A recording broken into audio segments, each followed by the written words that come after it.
They were everywhere. Movie posters, magazine covers, lunchboxes. Kids who became millionaires before they hit puberty. America loved them. Hollywood used them. And then most of them just disappeared. Some walked away. Some were thrown away. Some never made it out alive. This isn't about nostalgia. It's about what actually happens when childhood ends and the cameras stop caring. 25 stories. Some will piss you off. Some will break your heart. But all of them are real. Let's get into it. You probably don't know her name.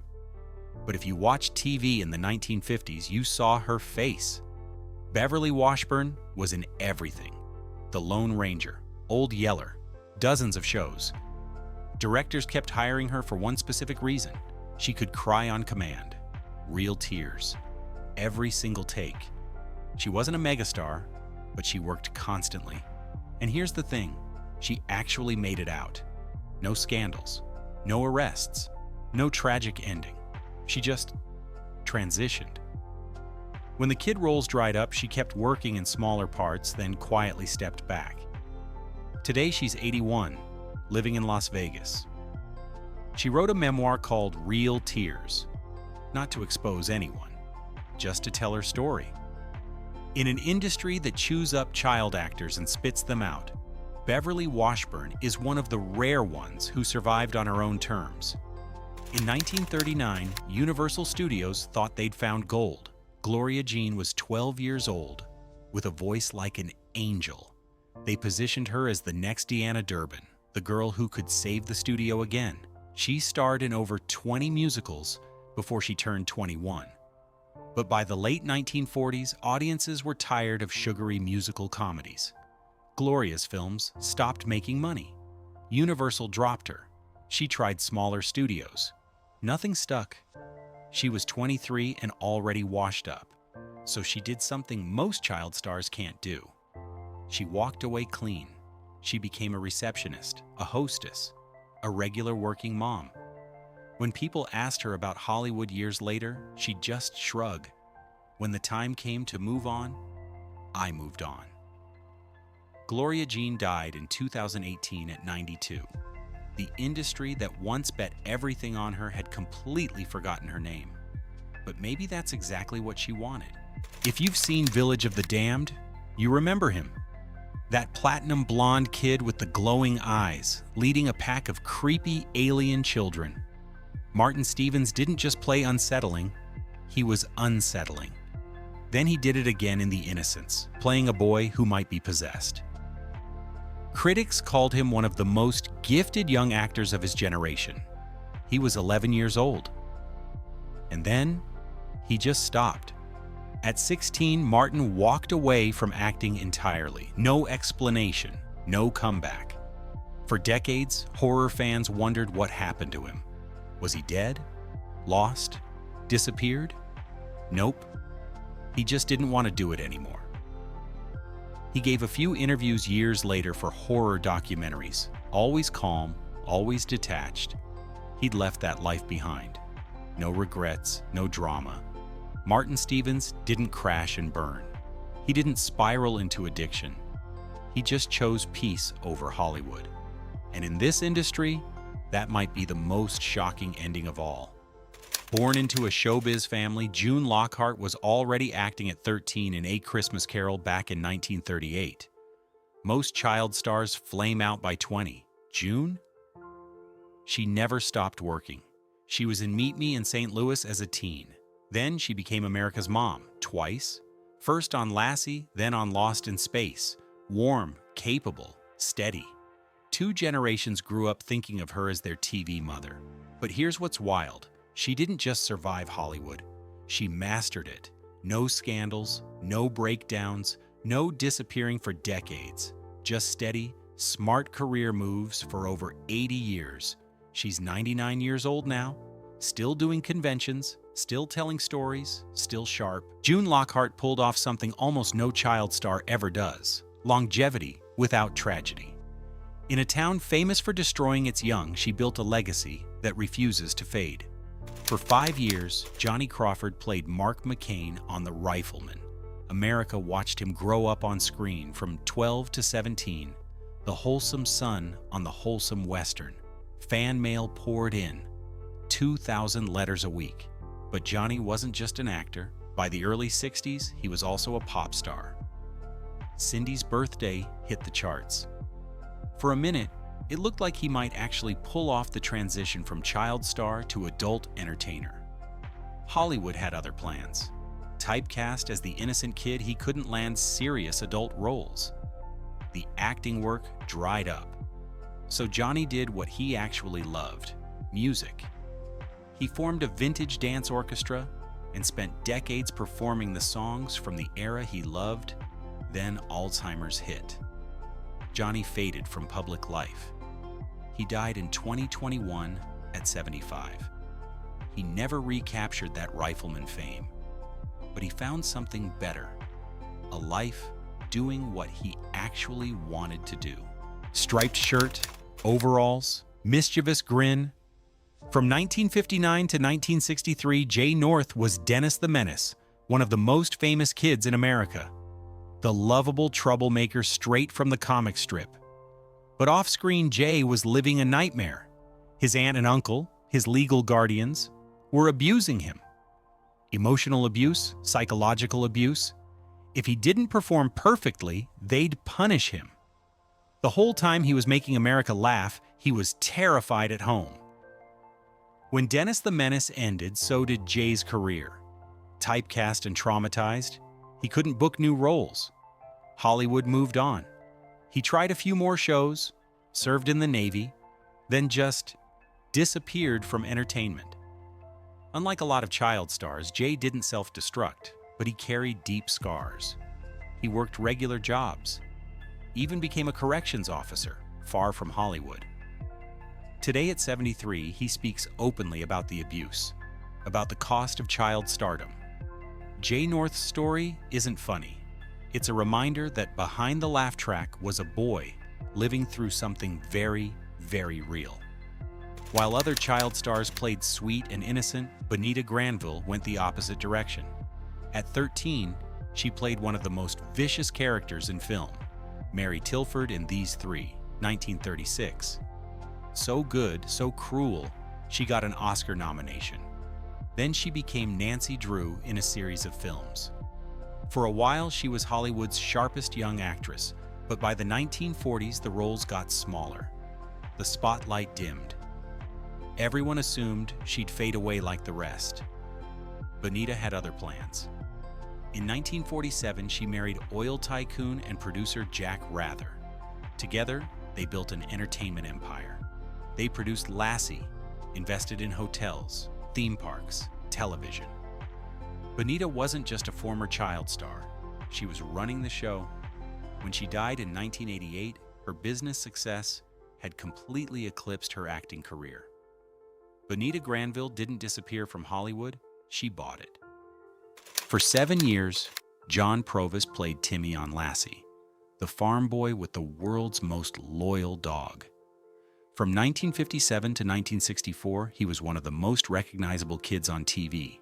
Fan mail, over 2,000 letters a week. But at 14, Jon and his parents made a decision. It was time to leave. No scandal, no firing, just a clean exit. The writers sent Timmy's family to Australia, Lassie by their side. When Hollywood stopped calling, Jon didn't fall apart. He went to college. He worked in real estate. He raised a family. Just a regular life. Today at 75, he still gets recognized. He wrote a memoir called Timmy's in the Well, a wink at the famous phrase that was never actually said on the show. Jon Provost didn't vanish in tragedy. He just grew up and moved on. Freckle-faced, full of mischief. In the 1950s and 60s, Kevin Corcoran, nicknamed Moochie, was Disney's go-to kid. Old Yeller, Swiss Family Robinson, Toby Tyler. Walt Disney loved him, cast him over and over. But Kevin wasn't blind. He'd seen what happened to child actors. He knew the odds. So he made a smart move. He went to college, studied theater arts, then stepped behind the camera. It worked. Kevin became an assistant director and producer. Murder, she wrote Baywatch, Quantum Leap. He built a career that lasted longer than most actors ever dream of. Cancer took him in 2015 at 66, but Kevin left behind two legacies: Disney's quintessential kid and a respected Hollywood professional who thrived where so many others burned out.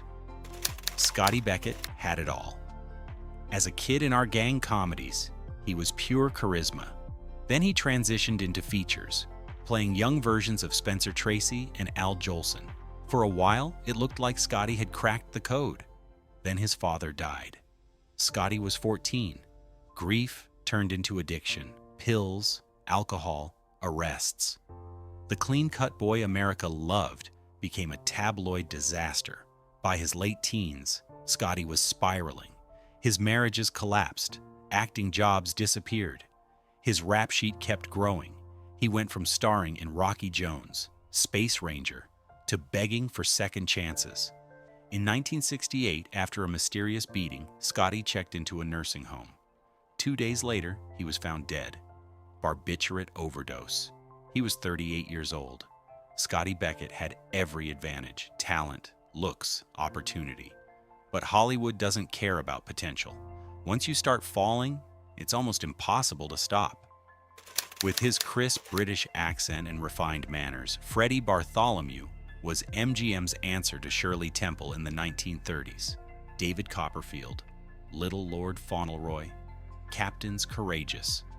At $2,500 a week during the Great Depression, he was one of the highest-paid children in the world. But Freddie's real drama wasn't on screen, it was in the courtroom. After he became famous, his long-lost parents showed up.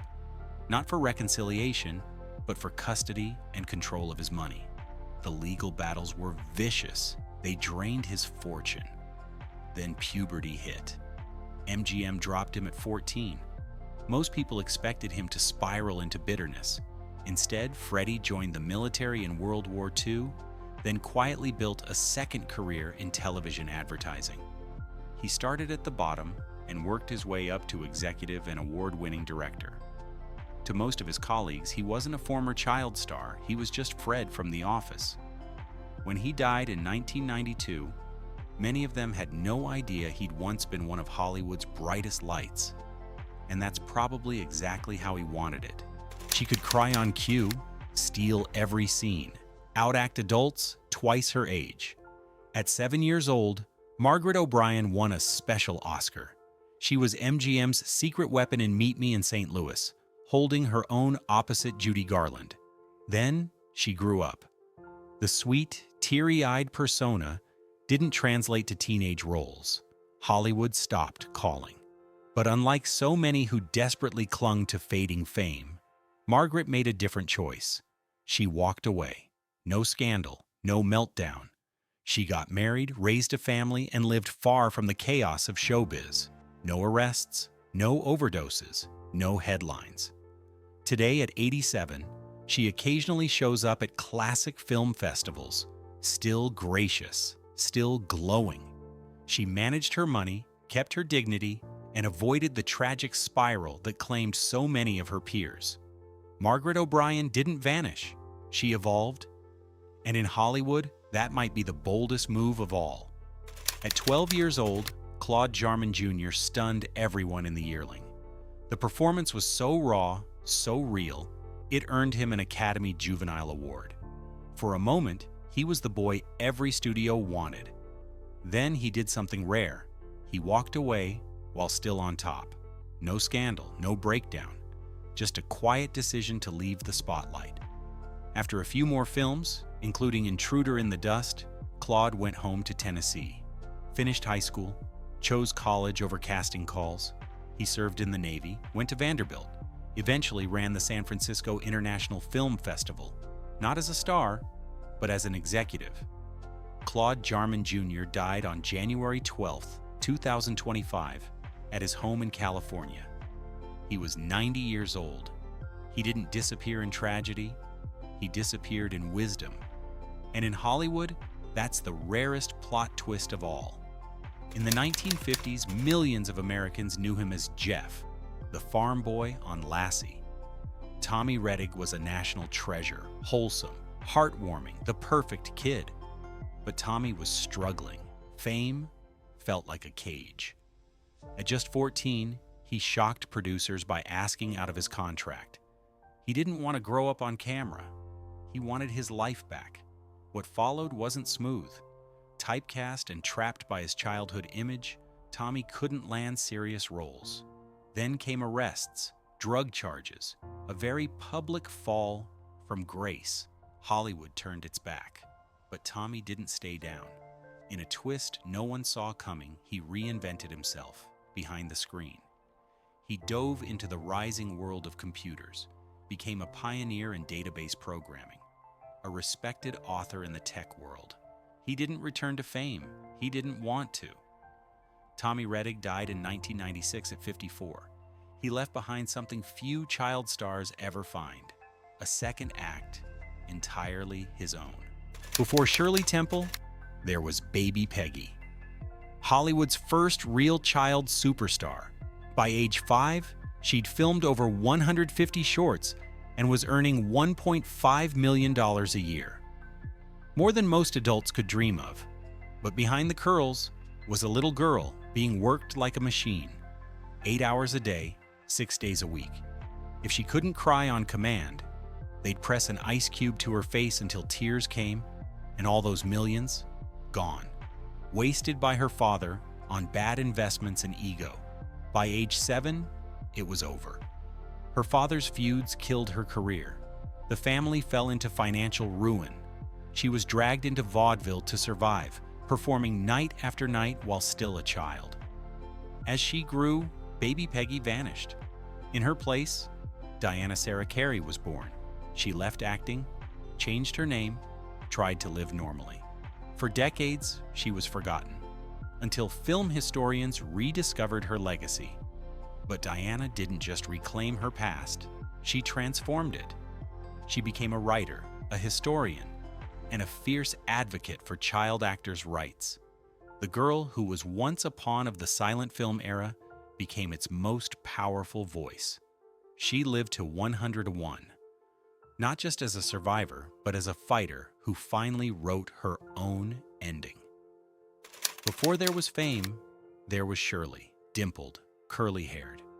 The little girl who lifted America's spirits during the Great Depression. At 6 years old, she was earning $50,000 per film. More than the president. Dolls, dresses, cereal. Her name was a brand. Her face was a symbol of hope. No child star before or since has ever matched her reign, but Hollywood is cruel to growing girls. By 12, her box office magic faded. Her studio dropped her. Teenage roles flopped. The industry that worshipped her tossed her aside. Most child stars crumble. Shirley Temple transformed. She left acting at 22, raised a family, then launched an entirely new career in politics. She represented the U.S. at the United Nations, served as ambassador to Ghana, then Czechoslovakia. With poise and intellect, she won over world leaders the way she once charmed moviegoers. Shirley never clung to her past. When asked about acting, she said simply, "I have one piece of advice for those who want to be actors: don't." From tap shoes to diplomacy, Shirley Temple proved you could outgrow Hollywood and still change the world. He was Hollywood's first child megastar. At 7 years old, Charlie Chaplin discovered him and cast him in The Kid, 1921. Jackie Coogan became an international sensation overnight. His face was everywhere. Lunchboxes, dolls, peanut butter jars. By age 10, he'd earned over $4 million, an astronomical sum at the time. Then Jackie turned to 21 and asked for his money. That's when he learned the horrifying truth. It was gone. His mother and stepfather had spent nearly all of it on mansions, jewelry, luxury cars. Their excuse? Jackie had simply been having fun while they did the work. The betrayal made headlines across America. Jackie fought back. His lawsuit didn't recover much, but it changed everything. In response, California passed the Coogan law, requiring a portion of child actors' earnings to be legally protected.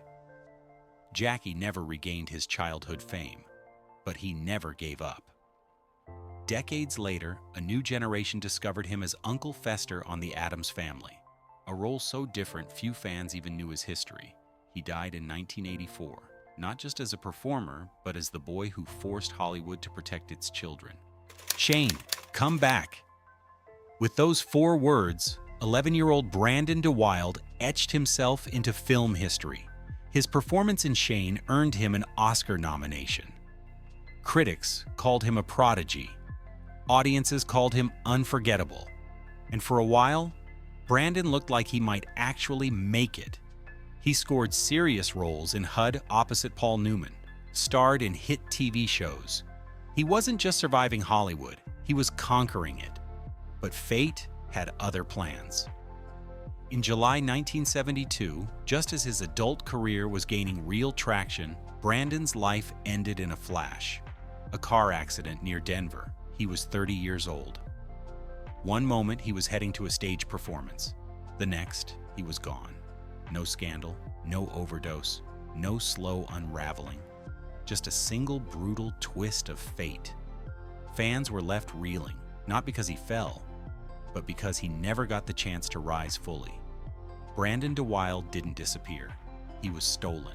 She didn't just sing, she saved a studio. With a voice that could stop traffic and box office numbers that rescued Universal from bankruptcy, Deanna Durbin was the teenage idol of the 1930s and 40s. By 21, she was the second highest paid woman in America, behind only Bette Davis. Millions adored her. Hollywood worshipped her. So why did she vanish? At the height of her fame, Deanna did the unthinkable. She walked away. No scandal, no breakdown.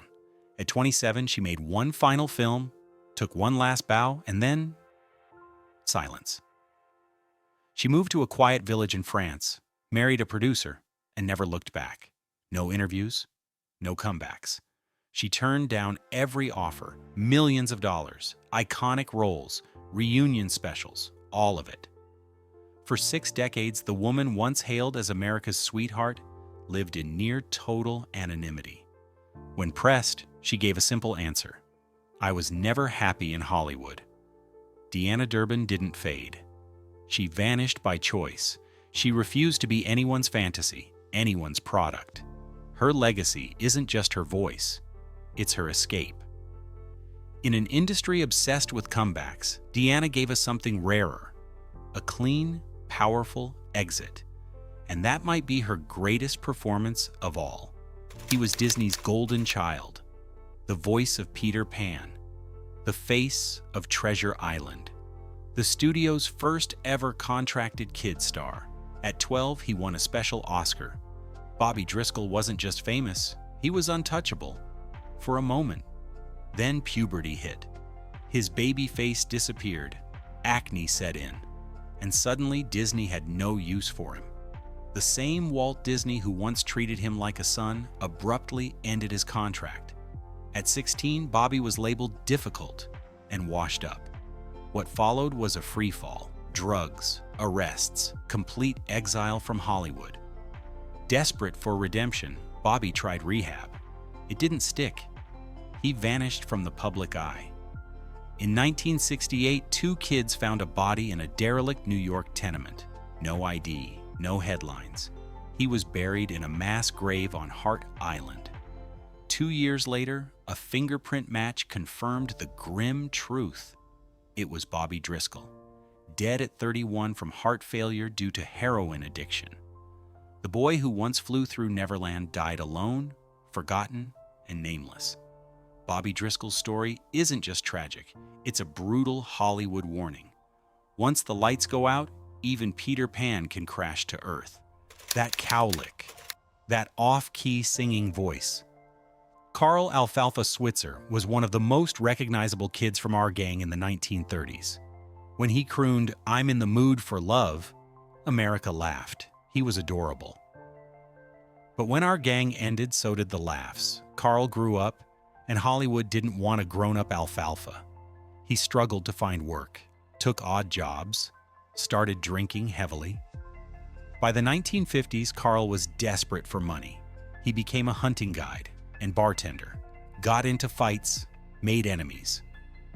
On January 21, 1959, Carl went to collect a $50 debt from an acquaintance named Moses Bud Stilts. An argument broke out. Stilts claimed Carl pulled a knife. Stilts shot him.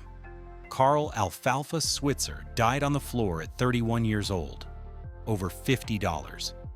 The coroner ruled it justifiable homicide. Case closed. The kid who made millions laugh died broke and forgotten in a random fight. From 1966 to 1971, Anissa Jones played Buffy on Family Affair, Pigtails, Mrs. Beasley Doll. She was America's little sweetheart, cute, innocent, beloved. But when the show ended, Anissa was 13 and completely typecast. Nobody wanted to hire Buffy. She couldn't land roles. Her parents had divorced. Her money was mismanaged. She felt trapped. By her late teens, Anissa was partying hard. Drugs, bad crowds, a desperate attempt to shed the innocent image that was destroying her career. On August 28, 1976, Anissa was found dead in a friend's house in Oceanside, California. Overdose. She was 18 years old. Her death certificate listed her occupation as actress, but Hollywood had already forgotten her. As Kimberly Drummond on Different Strokes, Dana Plato was part of one of TV's most beloved families in the late 70s and early 80s. Smart, pretty, relatable. Everyone loved her. Then she got pregnant at 19. The producers fired her. Just like that, her career was over. What followed was a brutal downward spiral. She couldn't find work, turned to alcohol and pills. In 1991, she robbed a video store with a pellet gun. She got caught immediately. The mugshot went everywhere. A former sitcom star reduced to a tabloid punchline. Dana tried to make a comeback, did interviews, claimed she was getting clean, but nobody was hiring. On May 8, 1999, she visited her ex-fiancé in Oklahoma. The next morning, she was found dead in an RV. Overdose. She was 34. Dana Plato was gone, another child star who couldn't survive the transition to adulthood. You might not know her face, but you know her voice. Judith Barsi was the voice of Ducky in The Land Before Time, and Anne Marie in All Dogs Go to Heaven. She was also in Jaws, The Revenge, and dozens of commercials. At 10 years old, Judith was earning $100,000 a year. She was talented, professional, and on the verge of major stardom. But at home, she was living in terror. Her father, Yosef, was an alcoholic, violent, abusive. He controlled every aspect of their lives. Judith started pulling out her eyelashes from stress. Her performance suffered.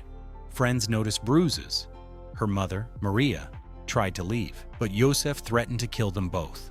She believed him. On July 25, 1988, Yosef shot Judith in the head while she slept.